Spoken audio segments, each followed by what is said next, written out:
Bise Presidente sa Amerika nga si Kamala Harris aniya sa nasud aron pagtambong sa naganiyang aktibidad. Aniya ang detalye.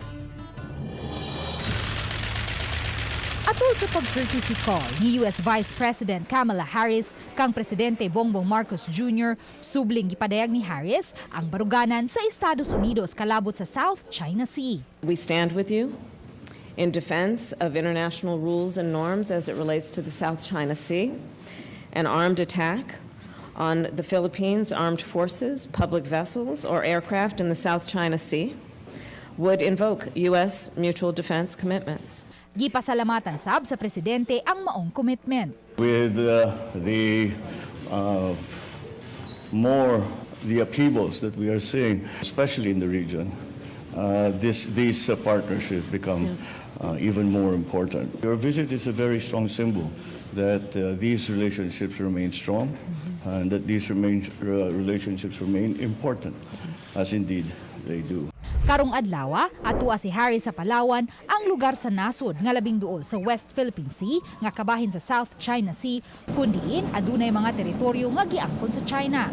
Iyang gikahimamat ang Philippine Coast Guard, mga mangingisda ug mga residente. Lakip sa gihimug-atan ni Harris ang issue sa climate crisis ug potential investments sa renewable energy nga makatabang kuno sa ekonomiya.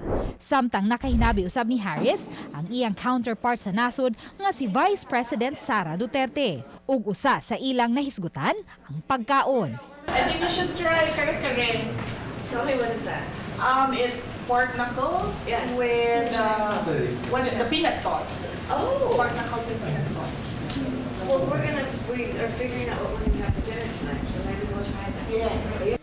Nakigtagbo usab si Kamala Harris sa mga kababayen-an gikan sa nagkadiyang grupo ug lugar sa nasod sa usa ka town hall meeting. Kauban si US Ambassador Mary Kay Carlson. Dinhi ilang gituki ang women empowerment. Don't give up. Fighting for human rights means, one, obviously starting with a recognition where there are violations of human rights. That means seeing some of the worst of human behaviors. Remember, you are not alone, and it matters. Uban ni clans gabutin. Luan Nerondina, Balitang Bisdak.